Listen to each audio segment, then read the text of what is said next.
Dr. Chandra, can you please give general instruction to the audience now? Can you hear me, sir? Yes, Dr. Chandra. Good evening, everyone here. Here are the instructions that we are supposed to follow for a nice decorum for the session today. So kindly unmute your mics throughout the session and please do discuss at the end of the session. Have your videos on. In case of any poor quality of transmission, please go off the video and kindly support us to have the session a successful one. So please maintain the decorum for the session today. As you all know, it's not new for you to hear the instructions. Kindly follow them and support us. Thank you.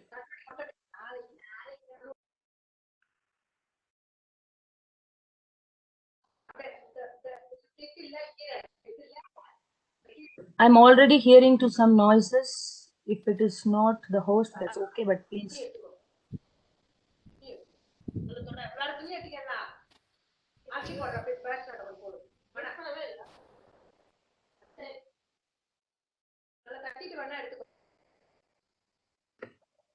Dear participants, kindly unmute your mics, please.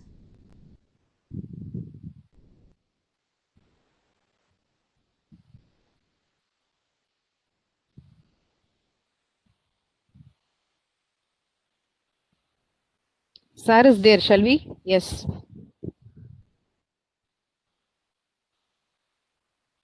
Suresh, his video is not projected. Why?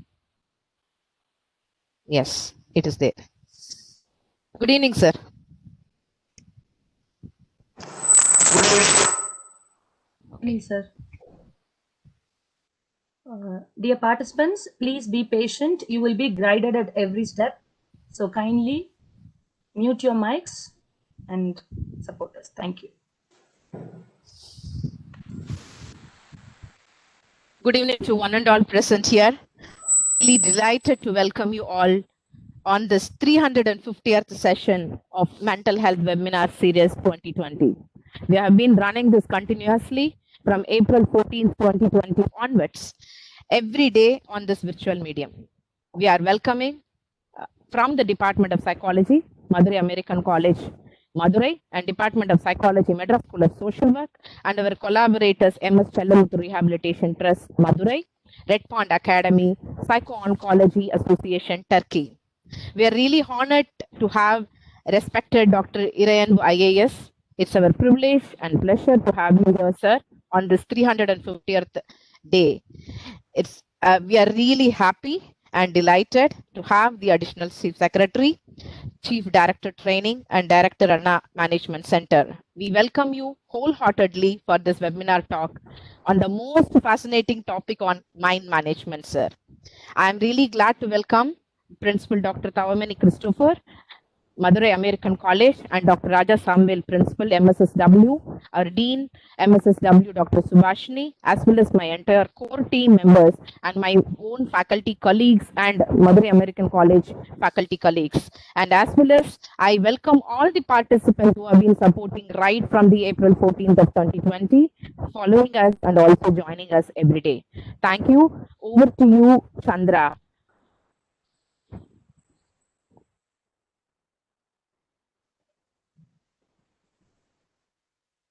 Good evening, everyone present here. I'm deeply honored to introduce our today's guest, our honorable and respected Dr. V. Irayanbu IAS. I think we need an extension of a session to talk about him, but I'll try to keep it crisp as much I can. So our dear Dr. V. Irayanbu IAS is the additional Chief Secretary, Chief Director Training, and Director Anna Management Center. He is a multi-talented personality by being an Indian civil servant, writer, columnist, educator, and a motivational speaker.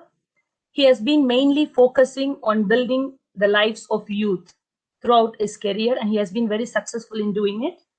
He started his career in Indian Revenue Service, and later he entered into the Indian Administrative Service. So he basically has a degree in agriculture, and he has masters in 5 different subjects, and he's a doctorate in 3 different subjects, which includes agriculture, psychology, business administration, management, and English literature. So from this, we can understand how versatile he is. So he has got his important positions. He started as an assistant collector, then followed as additional collector, private officer, commissioner, secretary, director, principal secretary, and so on. Currently, he is the additional chief secretary. And he is a versatile book writer. He has authored more than 153 books, and he has donated a lot of books to the school libraries. He is a motivational speaker. He has motivated in more than 2,000 meetings.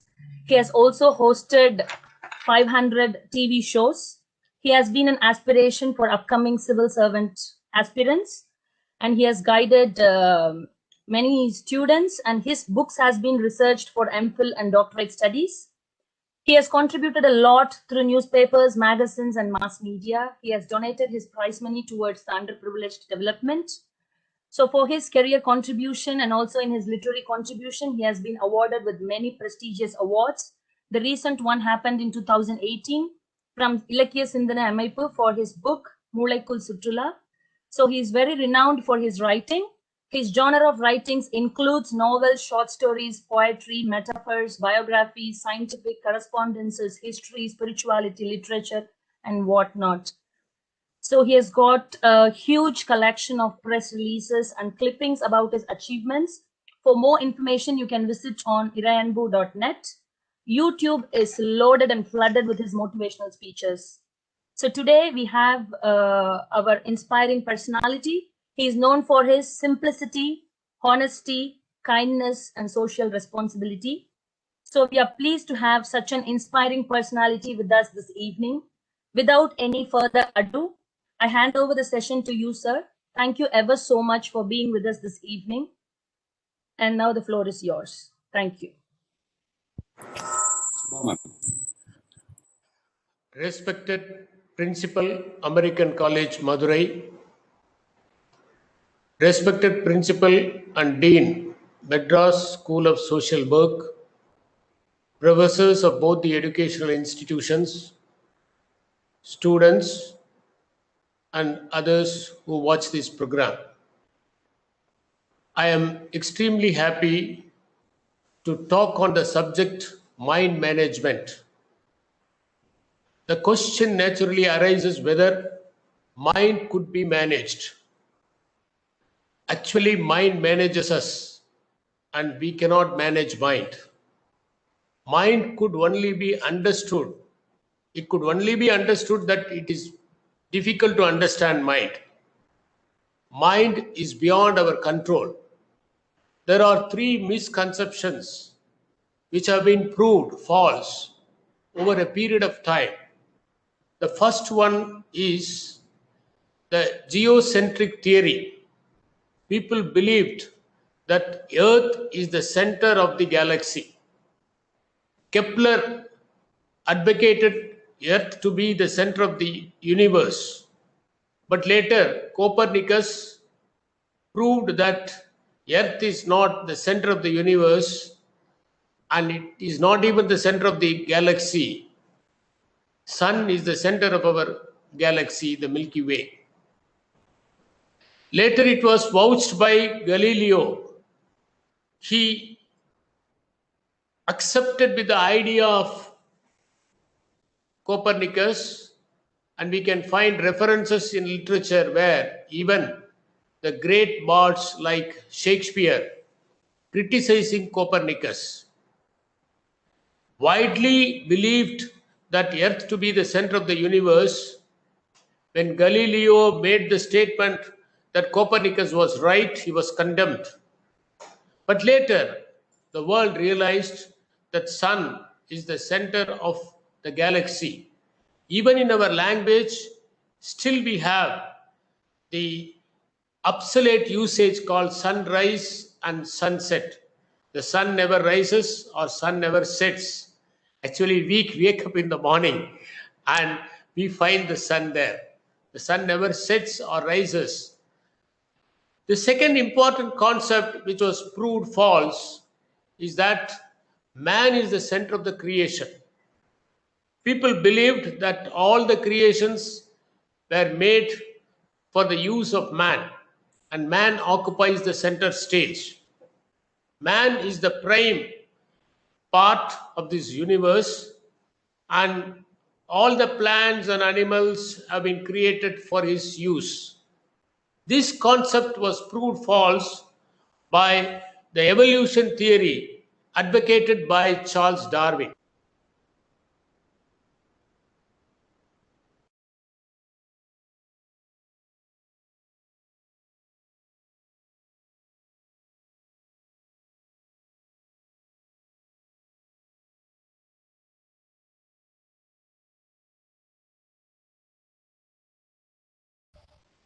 I think their network is an issue. Yes, ma'am. SARS network is an issue. It shows that low network in the speaker side. Maybe we have to inform the PM. So that the network is maybe down, I think, for them.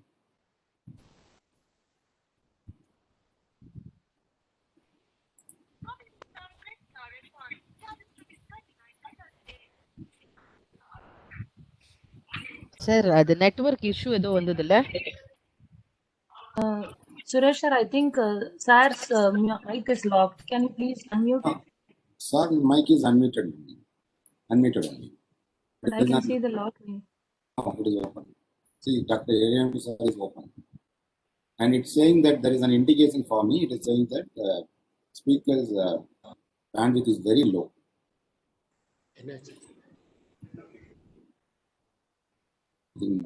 Now we can hear. இல்ல bandwidth கொஞ்சம் லோவா இருக்கு sir.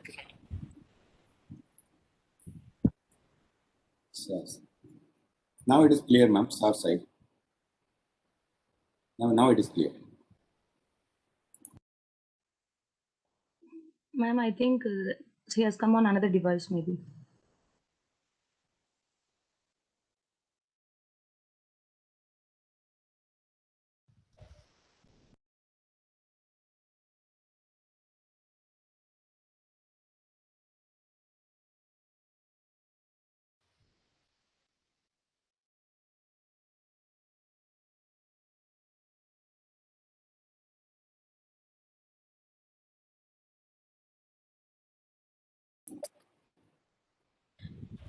Suresh, he has joined already. Sir is there, ma'am. I think their audio is Sir, please, sir, you can proceed, sir. The bandwidth was a problem.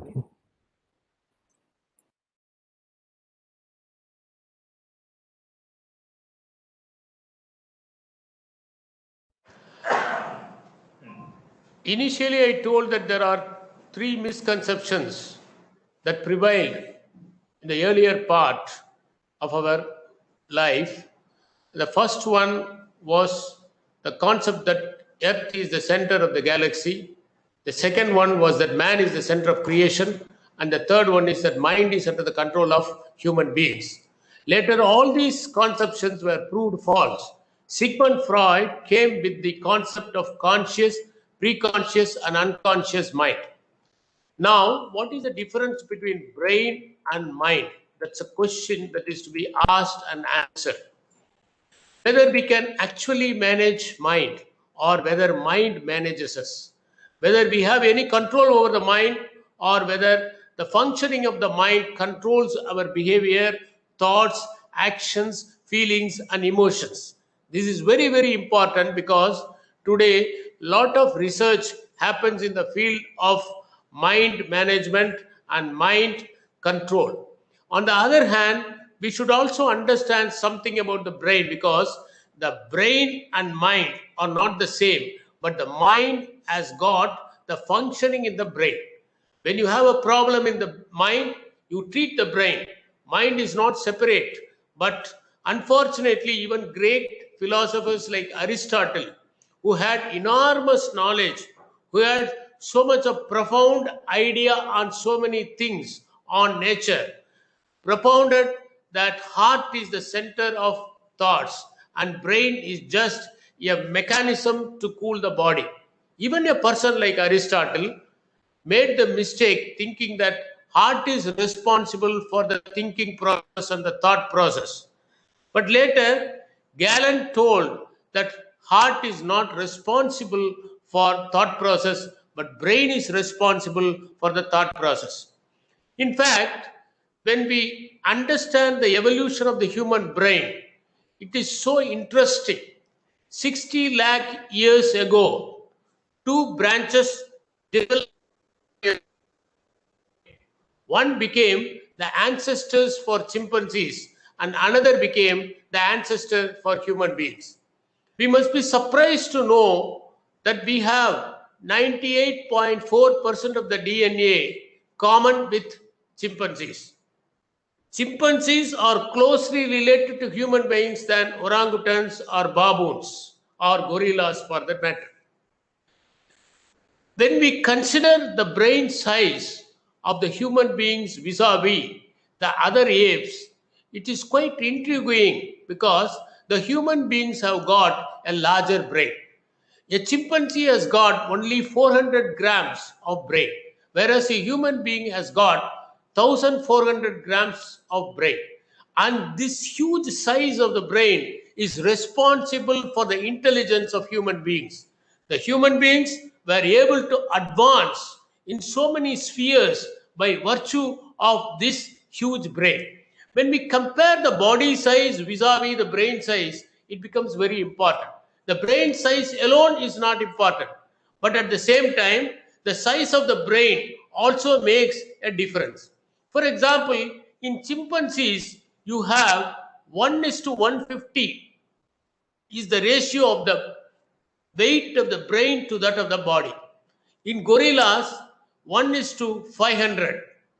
In case of human beings, it is 1:50. For example, if the human being is around 60-65 kgs, his brain is 1400 grams, that is 1.4 kilograms.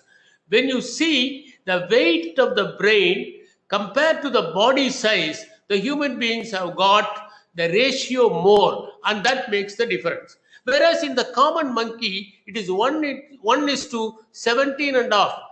But the complex structure of the brain of human beings make them to be different from that of the monkeys and more intelligent. The other mechanisms associated with the functioning of the brain, the minute particles in the brain and the nuances involved in the brain make the difference in human beings, and that is why he becomes more intelligent than that of the other apes and other animals.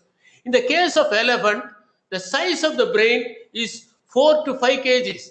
Here the size of the brain doesn't matter because you have to compare the weight of the brain with the weight of the body. In elephant, it is around 5,000 to 6,000 kgs. Therefore, the ratio is less, and so much of brain is required for the elephant to maneuver its body movements. Unless it has such a huge size, it cannot move and operate. Many of us think that brain is only for thinking and for reading or writing. Very often we come across with the statement that only 10% of the brain is used effectively by the human beings and other 90% of the brain is not used. This is absolutely wrong because brain is not meant only for thinking, writing, reading or going for examinations. Brain has a much more bigger mechanism than that of studying and writing. Brain controls the activities of the body. In fact, the thermoregulation is controlled by the body. Fever occurs when there is a problem that happens in the brain. Brain controls the sugar in the blood level. Brain controls the sleep. Brain controls our movements. Therefore, brain is not only responsible for our academic activities, it is also responsible for our day-to-day activities. If the brain doesn't work, then a person cannot move. A person will be just a vegetable. Therefore, 10% of the brain is not used, but 10% of the brain is used. When we use the brain, for what purpose we use? It is not just the number of hours a person reads or writes, how intensive he is, how focused he is, what he reads, what kind of efforts he makes. These things matter a lot, and that makes the difference. For example, in elephants, as I told you, 4 to 5 kgs is the size of the brain, whereas the body size is so huge that so much of brain is required for controlling the movements of the body. Otherwise, the elephant would not be able to balance itself and it may collapse at any point of time. Similarly, in whales, the size of the brain is around 8 to 9 kgs, and it is also because of the weight of the body. You would be surprised to know that dinosaurs, which vanished on the surface of the earth, had only a small sized brain, and that small brain is responsible for the dinosaurs to disappear from the earth. Therefore, brain becomes very important. If you compare a human being with that of the chimpanzee, if you keep one chimpanzee and one human being in a room, as Yuval Noah Harari says, the chimpanzee can easily control the human being. Whereas, if you have 30 human beings and 30 chimpanzees, then the human beings can easily take over the chimpanzees because of the team effort, because of the language, because of the size of the brain. The human beings will be able to take care of the situation and bring it under their control. Therefore, the size of the brain matters a lot, and it decides so many activities. For example, in dolphins, the size of the brain is quite huge. Dolphins are very, very intelligent. They are considered to be intelligent next only to human beings. There are only a few animals which can identify their own image on the mirror. For example, you would have seen the crows coming and sitting on the window panes, pecking at the window panes continuously on seeing the reflection, thinking that it is another crow. Even dogs, for that matter, when you leave them in a room, on seeing the image in the mirror, it will bark continuously, thinking that it is some other dog. I am reminded of a small anecdote. There was a small room fully covered with mirrors, and a dog was left there. The dog saw its reflection in the mirror and thought, so many dogs have come to harass him, and he barked and barked and barked and finally died. So only a few animals will be able to identify the mirror image, and that is possible in the case of chimpanzees, and it is also possible in the case of dolphins. Dolphins are not that intelligent like human beings because the structure of the brain also matters. It is not the size alone that matters, the structure also matters. For example, the Neanderthals had a huge brain, but that brain did not have such complex structures like that of the human beings. How the human beings developed a complex structure is the question. Why a chimpanzee has a small brain and human beings have a big brain is also the question. A orangutan has to eat for 8 hours to survive. The human beings have got 100 billion neurons. 1 billion means 100 crores. 100 billion neurons are there in one human brain, whereas the orangutan 30 billion neurons. But in order to manage those 30 billion neurons, it has to eat 8 hours a day. But the total number of hours we eat, maybe breakfast, lunch, and dinner, may not be more than 1.5 hours. How leisurely you eat, maybe. It's mainly because we have got a mechanism to prepare our food, and that is the fire. That is why in Greek mythology, it is said that Prometheus brought the fire to human beings. And when he brought the fire to human beings, which was reserved only for the use of the lords, when he brought the fire to earth and handed it over to the human beings started using power and they became more powerful. Therefore, Prometheus was punished. The punishment was to chain him, and a vulture will come in the morning and eat his heart. And in the night time, his heart would grow back to the original position. And the next day in the morning, the eagle will come and it will eat his heart. That is why Shelley wrote a beautiful poem, Prometheus Chained. So Prometheus, the story in the Greek mythology, says how fire is important. Human beings used fire initially to get light, later to threaten the animals, finally discovered that cooking makes the food delicious and tasty. When he started using fire for cooking, he need not have to consume more amount of vegetation to survive. Cooked food made his digestion easy. So the amount of energy that is required to go for his digestion was diverted, and that enhanced the size of the brain over a period of time. When the size enhanced, human beings were able to use his brain properly and do a lot of creative works. There are three important revolutions that decided the human evolution. The first one is the cognitive revolution that took place 70,000 years ago. When the cognitive revolution took place, human beings developed the mechanism to speak, to utter words, to communicate effectively. His larynx, pharynx, and other voice box mechanisms developed immensely, and he was able to communicate more than the birds or animals or insects. Exactly 70,000 years ago, this revolution took place, and that was possible by virtue of one mutation, and that mutation just added to 0.1% of the human DNA. That 0.1% made the entire difference. I already told you that 1.4% of the DNA made the difference between chimpanzees and human beings, and 0.1% made the difference in the cognitive revolution. Once the communication process started, human evolution progressed at a faster rate, at an exponential rate. Then the second revolution is the agricultural revolution. It happened around 10,000 years ago. Agricultural revolution helped the human beings to settle in a place. Jared Diamond calls agricultural revolution as a myth, because when human beings were hunting, there was no such elite class. Human beings had a strong body. They were not suffering from diseases and disorders.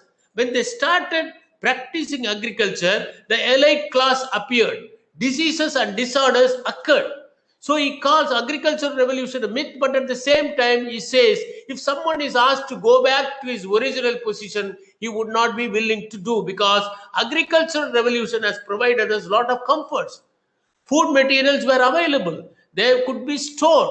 A lot of leisure was available, and that leisure was used for constructing the houses, taming the animals, for all sorts of other works by which his brain functioning enhanced. I told you, Neanderthals had a larger brain, but their brain did not have such complex structures like the modern man.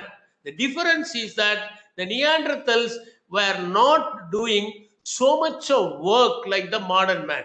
When man started working, there is some kind of connection between his hand and the brain. There is something called Oldvie Axe in London Museum.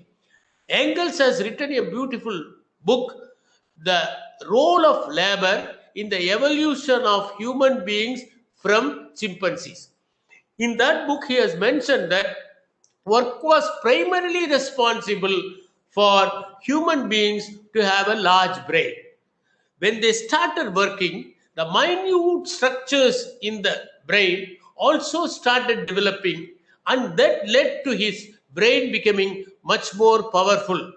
The third important thing is the scientific revolution, and it took place 500 years ago. Sapiens, The History of Mankind, is a book written by Yuval Noah Harari, and he explains how these three revolutions played a vital role in human evolution. As far as our brain structure is concerned, all these three revolutions played a vital role. But we should also understand that when the evolution of human brain took place, we had three important things, as narrated by Desmond Morris, that were responsible for human beings to proliferate and occupy this entire earth. The first one is his ability to stand on two legs.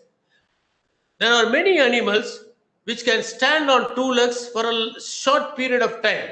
Kangaroos can stand, chimpanzees can stand, gorillas can stand, but they cannot stand for a longer time like human beings. Human beings can stand for 4 to 5 hours continuously without any problem, because his skeletal structure is made to suit that. When he stood on two legs, his two hands were released and they were free to do any work. And that was the second important development that took place. And the third one is, man was not powerful like a chimpanzee. Man was not powerful like a tiger. Man was not powerful like a bison. In the Ice Age, he has to hunt and survive. In order to hunt, he has to be cooperative in effort, and then only he can hunt a species for his lunch or dinner. Therefore, the cooperative effort also made a lot of difference. When the cooperative efforts ensued between the human beings, then they started communicating with each other for doing a common work. Maybe for the construction of a house, they have to communicate. They have to make others understand their ideas and their concepts. So when they started working cooperatively like the human beings, we started having a larger brain, and that brain led to the advantage of discovering so many things on the earth and for creating so many things in this world. Therefore, now brain for the human beings is a concept that evolved over a period of time, and the brain is responsible for all the developments that have taken place in this world. The second thing is to be understood that even the supercomputers we have today cannot equate the brain. Somebody was asked the question, could you make a computer exactly like the human brain? The person said, yes, maybe out of efforts, we can make a computer exactly analogous to the human brain. But the size of the human brain will be more than that of the city, because the human brain has so many minute functions that to imitate the human brain is very difficult with a small computer. It may not be possible. You have a small computer in your room and so much of noise it makes. Sometimes in order to take printouts, it makes noise.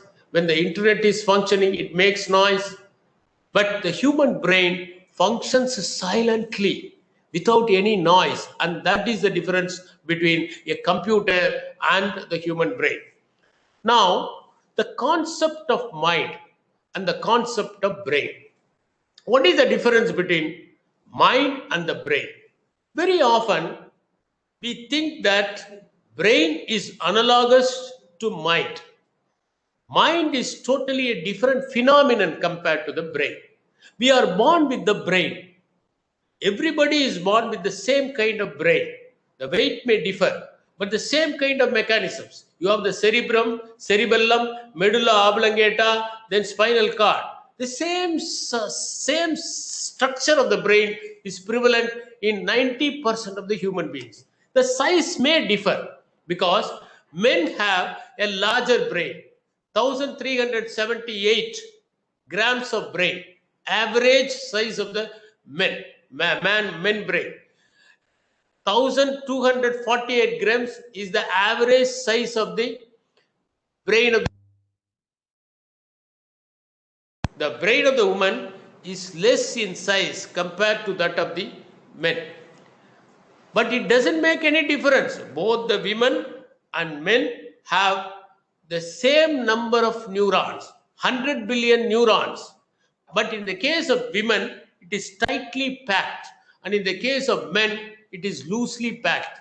There are some structural differences between the male brain and the female brain, and that we will discuss later. But one thing is there, the structure of the brain is almost the same for all the human beings when they are born on the earth. We are born with the brain, but the mind is inserted by the society.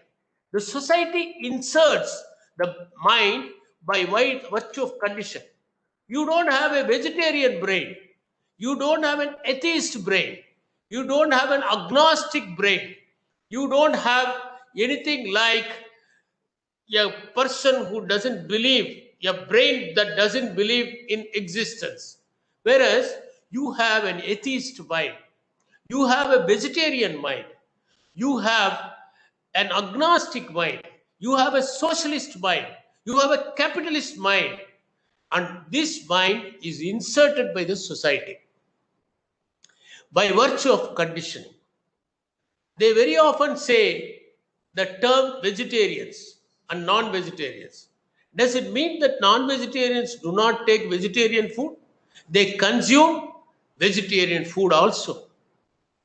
So it should not be non-vegetarian. The nomenclature should be meat eaters and non-meat eaters. In fact, meat eaters become the majority in the world. So the minority are the non-meat eaters.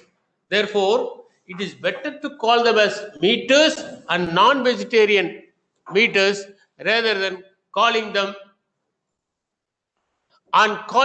as vegetarians and non-vegetarians. The next important concept that we have to understand is by conditioning, the society tries to mold the brain. The brain has got plasticity. Human brain can be molded by virtue of culturing and conditioning. There are two important things which are to be understood. Osho very often says about conditioning and disciplining. Conditioning means something forced on the people. Discipline means the inner blossoming of a person. A person gets up in the morning on his own. He wants to see the beautiful sky, see the sun. He wants to see the cerulean waves coming and embracing the shore. So he gets up in the morning, and that is disciplining. If someone forces him to get up in the morning, then it becomes conditioning. Conditioning is dangerous, and our brain is conditioned and turned into a mind, and that has to be understood. There are two important concepts advocated by the people. One is conscience and the other is consciousness. Conscience is the output of society. A person born in a family which eats only vegetarian food will be conditioned by his family. A person who is born in a particular family who do the rituals continuously will be conditioned by the family. So it is conscience. One day, if he doesn't follow it, if he transgresses from the usual routine, then he becomes highly disturbed. He becomes highly stressed. That is mainly because the conditioned mind is created by conscience, and that conscience influences the conditioning. The second thing is conscious. We are all conscious of what is happening around us, and that is why J. Krishnamurti very often says choiceless awareness. You should be conscious of what is happening around you, and that consciousness is very important. Sigmund Freud advocated the concept of conscious, preconscious, and unconscious mind. Even the potentially available thoughts could be brought to the conscious mind, and that is preconscious mind. Repressed feelings are stored in the unconscious mind. Therefore, brain is what we have got at the time of the birth, and mind is what we develop by virtue of the conditioning of the society.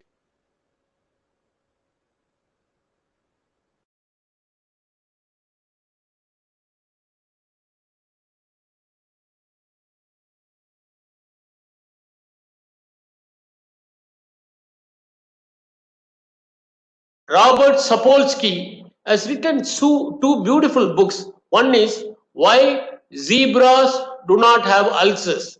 The other is Behave. He has continuously worked on apes for nearly 30 to 40 years. And he says that the theory of mind is not peculiar to human beings alone. It is also there in the chimpanzees.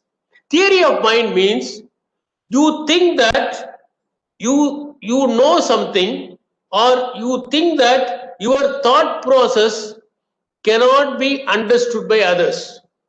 Whereas the theory of mind means you know what others think, and you also know that others can think differently, not like the way you think.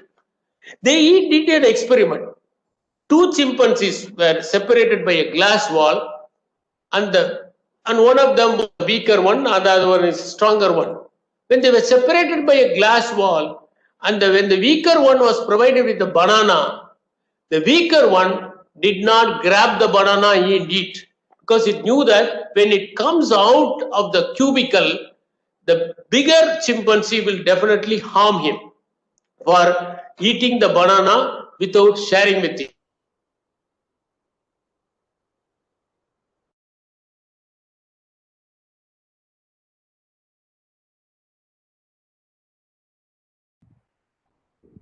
Sir, we couldn't hear you, sir. Because the chimpanzee knows very well that the other chimpanzee may think I have taken the banana, leaving him. So he may antagonize me and he may harm me. So theory of mind is there in chimpanzees also, but it is advanced in the human beings. And that is by virtue of the brain. So we cannot separate the functioning of the mind with the functioning of the brain. They are the same. But the mind is not only decided by the quantum of the brain, but the exposure it has got. Now, when we take the human brain, as I told you, is unique. It is more powerful than the supercomputers that we could invent. It has got 100 billion neurons. And in the 100 billion neurons, around 16 billion neurons are there in the cerebral cortex. And the cerebral cortex is responsible for awareness and thinking. And that cerebral cortex alone has 16 billion neurons, by which we are able to have higher awareness and higher thinking process. We always talk about consciousness.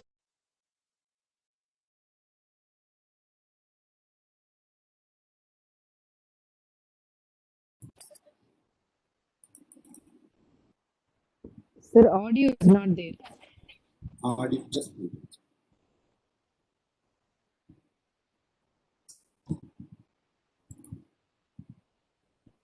Entire process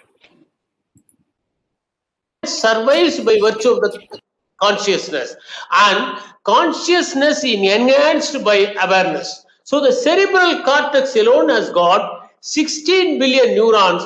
Compare it with the orangutan, which has got only 30 billion neurons overall brain size. So when we have so much of neurons in cerebral cortex, it influences our behavior. The cerebral cortex has got 4 lobes, the frontal lobe, and the frontal lobe is responsible for decision making and reasoning. One of my friends went to a bookshop because he was weak in decision making. He wanted to buy a book on decision making so that he can improve his decision making process.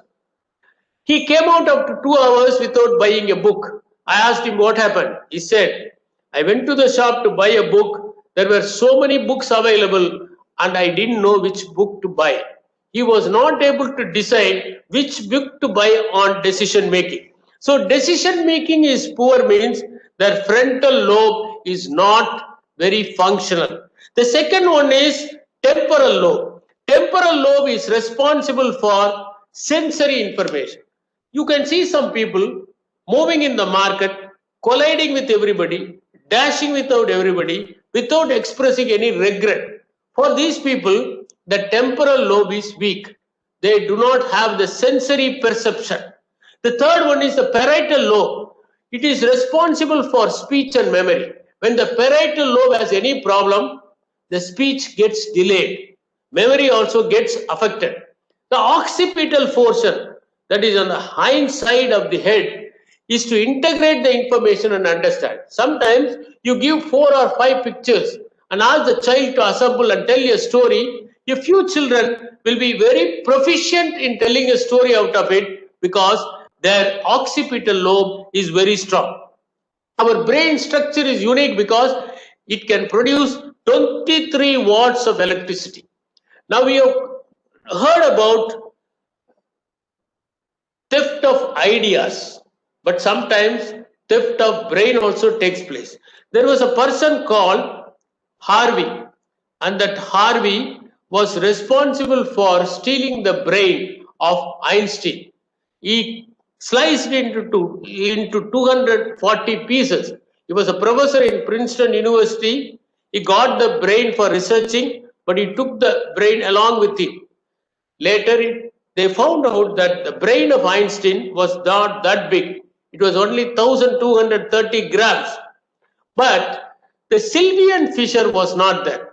Therefore, he can convert the image, he can convert any idea into words without images. And he can solve the problems with mathematical language directly. Now, Albert Einstein was not able to speak in his childhood for 3 years, and his parents were very much worried, but they never knew a genius could exist in Einstein. When children do not speak early, there are better chances for them to speak wisely at a later stage and become genius. Now, when we see the mind, we always talk about the mind of the adolescent children is somewhat unique. It has got something to do with the adolescent brain. The brain of the adolescent is totally different from that of the adults. Shakespeare calls the adolescent brain as baked brain in his Winter's Tale. Prefrontal cortex of the adolescent children do not have gray matters, and that is why in the teenage they are not able to reason, they are not able to make proper decision. Sometimes the adolescent children think that others also think like them. The concept of theory of mind doesn't apply here, and their medial cortex is very active, so they take risks. That is why you can see the teenagers driving the two-wheelers, taking a lot of risk. Another important difference in the mind is the difference between the minds of the female children and the male children. Girl children are totally different from that of the boy children. Very often we can see the parents saying that I had my daughter first, and she was so obedient, so sincere. She would not make any noise. She would not cry. She would sit in the same place. I could go and cook and take care of the entire household responsibilities. The next one was a boy, and he used to make a ruckus, and he was always creating problems. He would break the dolls. He would come and disturb me, and I was not able to do any activity. It is mainly because the male brain is different from that of the female brain. In the birth itself, it is decided because the testosterone in the brain of the child influences the behavior of the male. Even before birth, the testosterone content influences. That is why Robert Sapolsky in his book Behave says that in the case of fraternal twins, if the male happens to be the first baby to be conceived, then the testosterone level increases. And when the second child happens to be the girl child, at that point of time, the testosterone influences the girl child also, and sometimes you will find the twins, fraternal twins, a boy and a girl. The boy happens to be elder and the girl happens to be the younger, and you will find that the voice of the girl will be slightly masculine. Similarly, when the girl happens to be elder, the voice of the male happens to be slightly feminine, and that happens at the time of the birth itself. Now boy children will be interested in moving objects. They will be interested in thrilling objects. That's why a boy child would also always prefer to have cars. When you give them a car, or when you give them a moving train, they could be occupied. Whereas any other toy which is docile, for example, you give them soft toys, they will not be happy. Whereas the girl children will be very happy with the teddy bears and soft toys, because their very nature is like that. Similarly, when you take the grown-up male size with that of the female brain, you will find that males will be very good in spatial intelligence, and women will be very good in communication. The language part of the girls develop faster than that of the boys. That is why you can see in all these schools, girls will be talking continuously without any problem, and boys will be struggling for fluency. The language part of the girl children is very active and it develops faster than that of the man. Now, when we come to the functioning of the brain, there are a few concepts by which we can improve the functioning of the mind. One is the bilingual brain. Brain is called the bilingual brain, and if you learn only one language, you are not bound to be much more intelligent than of others who learn 2 languages or 3 languages. When you learn 2 languages, automatically your functioning of the brain improves. When you are able to learn 2 languages simultaneously, then you can develop fluency in both the languages. It also enhances your ability to take decisions. You can develop leadership qualities. You can work as a team. Your social intelligence will be very high. Your confidence levels will be very high, and you will be an effective performer. So it is better for a child to learn 2 languages. I would advise the students not to ignore the native language. Even if you are proficient in English, even if you go and settle in abroad, it is better to recapitulate your native language, talk in your native language with a few people so that your brain is bilingual and it develops your overall caliber. The second one is the ornamental brain. Why the peacocks have feathers, attractive feathers? It is only to attract the peahens. The peahens select the best peacock. It select the peacock with excellent plumage because they think that a peacock with the excellent plumage will have healthy genes and so it can have healthy offspring. Similarly, in elephants, the female elephants would always select a healthy male with huge tusks so that the younger ones will also be strong, have huge tusks, and it will be able to combat the difficulties when they come across. Similarly, in human beings also, when we see a healthy person, we tend to get impressed because we feel that the healthy person will be able to produce the healthy offspring. Therefore, our brain is also called as ornamental brain. Our brain is also called as musical brain. If you listen to music, then almost all the hemispheres, both the hemispheres of your brain gets activated and many parts of your brain gets activated. If you write, only one part of the brain gets activated. You have 2 hemispheres. The right side is creative and the left side is logical. Whenever you read a poetry, the right side gets activated. Sometimes you will come across people who will use the right brain effectively. The poets use the right brain. The scientists use the left brain. Mathematicians use the left brain. Logicians use the left brain. Whereas sculptors, painters, all of them use the right brain effectively. Only one person was supposed to use both the hemispheres of the brain effectively, and he was Leonardo da Vinci. He is considered as the first intelligent person in the whole world because he used both the right hemisphere and the left hemisphere. He was doing painting, he was doing sculptures, he was also interested in scientific inventions. He was the first person to draw models of parachute, flying machines, and so many other things. You have to read the resume of Leonardo da Vinci. When he wrote a letter about his seeking his employment, such a beautiful resume was written by him, and in that he mentions all the activities that he could do, varieties of activities involving mathematics, science, art, everything was included. And that is why a person who uses both the hemispheres of this brain will have an effective mind. So music means it activates your brain. When you play a musical instrument, they have found out that you will have fireworks in your brain, the entire brain. So if you play the music, then your brain functioning will improve, and that is how you improve the functioning of the mind. The other important thing is spatial intelligence. A person who uses his brain for traveling will have spatial intelligence. They found out that the drivers in London have a specialized form of brain, and their brain is slightly larger also. and they have effective spatial intelligence.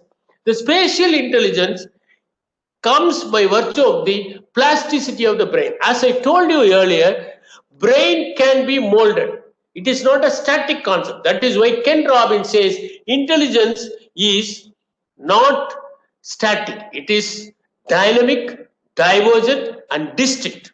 You can improve your intelligence. If you could improve the neurogenesis, if you could use the plasticity of the brain, then definitely you can improve the functioning of the mind.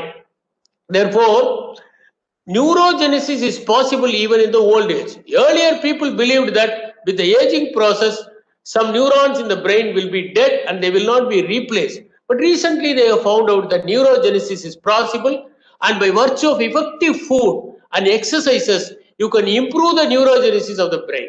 You can have 240 neurons appearing in your hippocampus every day, and you can be like a young man. It is possible when you take more tea, green tea, when you take more and more proteins, more and more vegetables, if you do exercises regularly, if you listen to music, if you do something of your choice, then definitely neurogenesis is possible. Therefore, brain not only functions just for controlling your academic activities, but it decides your overall quality of the life. It decides your longevity. It decides your consciousness. Therefore, my dear friends, mind cannot be managed, but mind could be understood. And by effectively managing the brain, by effectively engaging the brain, you can have a healthy brain. A healthy brain can ensure a healthy mind also. We have to sleep at least for 8 hours in the night, because the impurities in the other organs of the body are removed by the brain. But brain accumulates lot of impurities, and those impurities can be removed only when we sleep in the night. So enough sleep, enough exercises, and enjoying with your friends are very, very important to have a healthy mind and a healthy brain. Thank you very much. Dr. Veena, thank you, sir. Dr. Veena? Thank you so much, sir. It was a great session indeed. You have covered the evolutionary aspect of the brain, also the biology behind the brain, also the animal, the anatomy of the brain, and also you have made possible to connect philosophy, literature, and as well as whatnot. You have covered everything about the brain, and it was like a feast for all of us to listen to you from on this topic. And I think it is a very short period to know what is, what you have said right now. And I really take a privilege to welcome my principal, Dr. Raja Samvel, to share a few words on this 350th session. Over to you, sir. A very good evening to all of you. I'm really delighted to say a few words on this very important occasion. And after a very important person has spoken to us, it was a delight to listen to Dr. Irayanbu. It was amazing depth of knowledge on a topic that straddles, I think, both sides of the brain. It included scientific, logical information, plus also the creativity that comes along. And I think it was amazing, sir. Thank you so much for gracing this very important 350th occasion. This entire series has been mind-boggling. And it is a delight for Bradar School of Social Work to partner with the American College, as well as the other institutions that are part of it, because it's a landmark, I would say, in the history of mental health or psychology. And we are really delighted to be part of it. And I look forward to the day when we reach 365, and that will be a big milestone. I'm sure there are miles and miles to go for all of us in understanding mind as well as psychology, which is quite deep. And I'm sure sessions like these make a big contribution to that. And I appreciate, thank you so much, sir, Irayanbu, sir, for your presence here, and for all the others who have put together this wonderful evening. Thank you. Thank you, sir. Thank you so much for your words of wisdom and as well as your appreciation and wishes towards our initiative, sir. And I request our Dean ma'am to share few message on this webinar and as well as about the speaker, please. I welcome you, ma'am.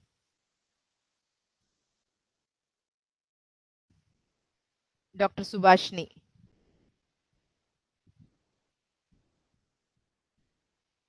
I think she is there. Subhashini ma'am, can you please unmute your audio, ma'am?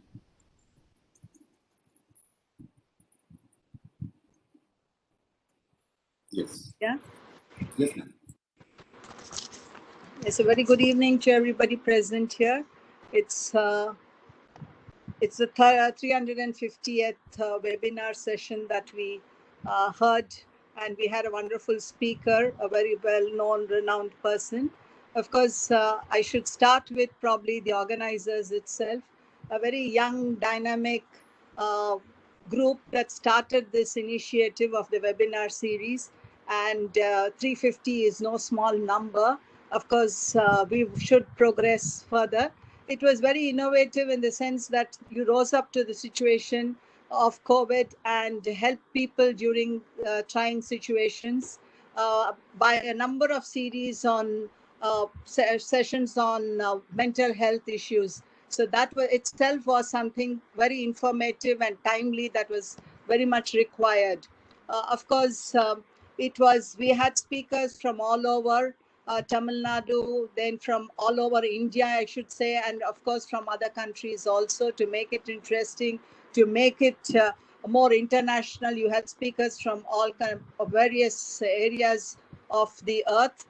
To mark this 350th series, of course, we had a wonderful speaker, very well-known, probably in India itself and abroad, Dr. Irayanbu. Of course, I don't need to speak any words of appreciation at all, because his talks are very informative, and that is the reason he leaves an everlasting impression on people of all ages. He's a great motivator. The person who introduced him spoke so many good words about him, so he always leaves an everlasting impression on people, and he's impressed all ages. So of course, I should also at this point of time acknowledge Dr. Suresh, Dr. Subhashri, Dr. Veena, all of you who started this and made, a long thing, because to organize one or two webinars itself is quite challenging. So you've kept the ball rolling for 350 days. I think you need to be appreciated. And every session was very meaningful. I've attended some. I've also been a speaker for a couple of sessions. So you made it very meaningful and useful at a time that we really needed it. I wish you all the best. I wish you continue this wonderful work. Thank you. Thank you so much for your appreciation and as well as wishes, ma'am. And now the most excited people are waiting to ask questions, sir. There are two questions we have asked and screened, and actually Dr. Veena will facilitate that. I request you to answer these two questions, which we will actually moderate, and then it's your discourse, sir. Please. Thank you so much, Shubha ma'am. Thank you so much, Dr. Irayanbu sir, for gracing this occasion, and it's an honor for all of us. And I am Dr. Veena, who will be facilitating the question and answer session here. The first question is, sir, is career choice of a person suggested based on brain dominance, either the left or right, or can it be improved any time, as you talked about the brain dynamics?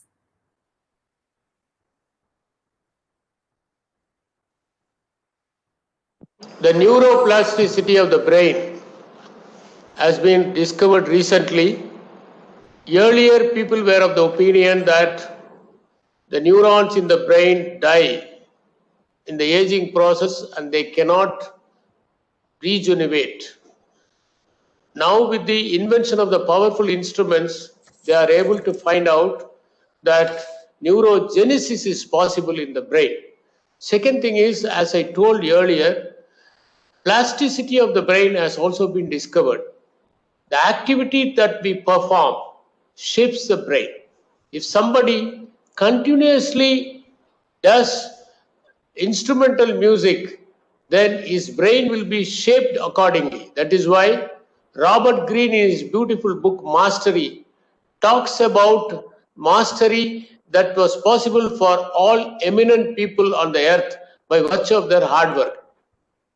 It was also said by Malcolm Gladwell that 10,000 hours of continuous work on a particular subject will make a person genius. Robert Greene says there is no such concept of genius. He only says that if you continuously do your work with full involvement, then your brain can be developed accordingly. Therefore, intelligence is not static, it is dynamic, and by virtue of your efforts, you can become intelligent at any point of time. J. Krishnamurti says that intelligence is present and knowledge is a past. If a person is present in the present, he is intelligent. It all depends on your awareness. With what kind of awareness you learn something, what kind of awareness with you perform something, that decides your intelligence. Thank you so much, sir. And the next question is, I hope this question will be in many of the minds present here. Sir, how did you get motivated to read and write so much? Can you please share the...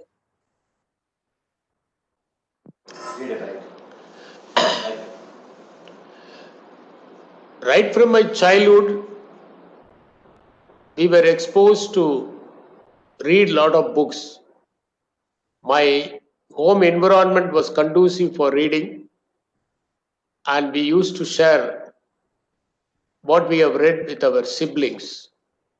And that was a great motivation. Second thing is, reading gave me a lot of joy and bliss. I would rather say that I spent most of my leisure time in reading. In those days, we did not have the electronic gadgets to distract us. The only way for entertaining ourselves was to read books and to watch movies. Watching movies was not so easy. Once in a month, we will go to the cinema house and watch the movie. Rest of the time, either you can play or read books. In the night time, you can't play the games in the field, so you have to read. The only way by which you can spend your time is to read books. So that became a passion. Writing also became a passion for me. When I entered my college, I started taking part in various competitions. Then I was influenced by the powerful writing of so many writers. And then I tried and I was able to succeed. Writing may be a passion, writing may be done, but if readers are not receptive, the entire effort goes futile. Fortunately for me, I have got readers who could read my books. In fact, I became a reader because of the readers. I became a writer because of the book lovers. Only because of the book lovers, I continue to write and continue to give them my thoughts and feelings. I am able to share my experiences with them, and I have immense joy in doing it. Thank you so much for answering that, sir. True that knowledge always grows when you share it, and it gives you immense joy and pleasure sharing it with others. Thank you so much for gracing this occasion, and now I hand over the session to Subhashri ma'am. Thank you so much, sir, for the wonderful answers. And I request Dr. Suresh Kumar to propose the vote of thanks. Thank you, ma'am. Sir, I think today it is our milestone session, and with us we are here with the topic mind management. It is a lovely presentation, sir. I think you are the person, it is an inspiration for us, and it is an opportunity to host and listen from your talk. It is an what I can say, goosebump for me. Thank you so much, sir, for accepting our invitation and delivering that wonderful session. And I will quote some of the points. I think I'm having that more than 2 pages. It starts with that the findings which made change in the flow, and you come up with that the importance of the brain and the relationship between brain and mind, and the different revolutions, how that revolutions help us to have the connection between brain and mind. And lot of findings. One interesting thing I found that in your presentation is conditioning will be dangerous, but discipline is an loss. And it is an important thing. I introspect myself. These inputs is really useful for me. I hope that many of them have the same kind of thought. And healthy brain is possible with healthy mind. So when we take care of our brain and the neurogenesis, it is a new concept. I can say that many of us are not aware about it, and you've given input and thought on that. It is a really the holistic presentation we had on that mind management.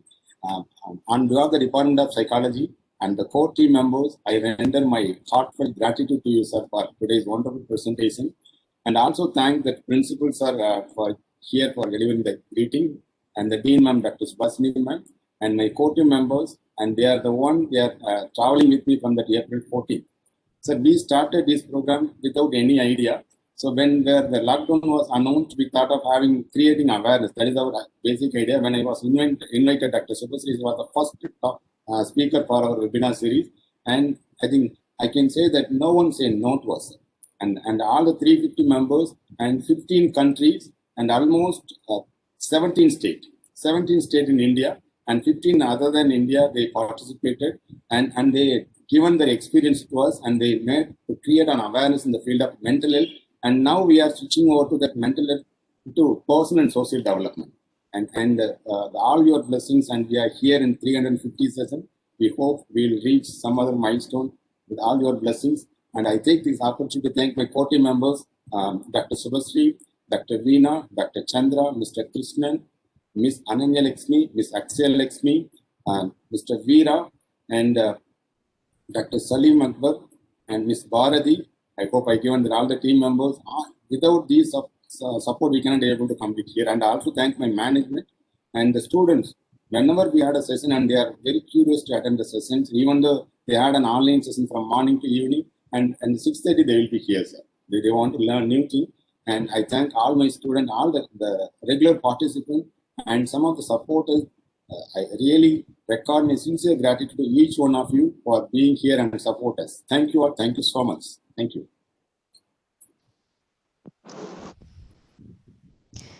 Thank you, sir. Thank you. Thank you. Thank you, Principal Sir and Subhashini ma'am, as well as the wonderful participants who are present here. Thank you. It was a pleasure. So thank you, sir. Thank you, sir. Thank you.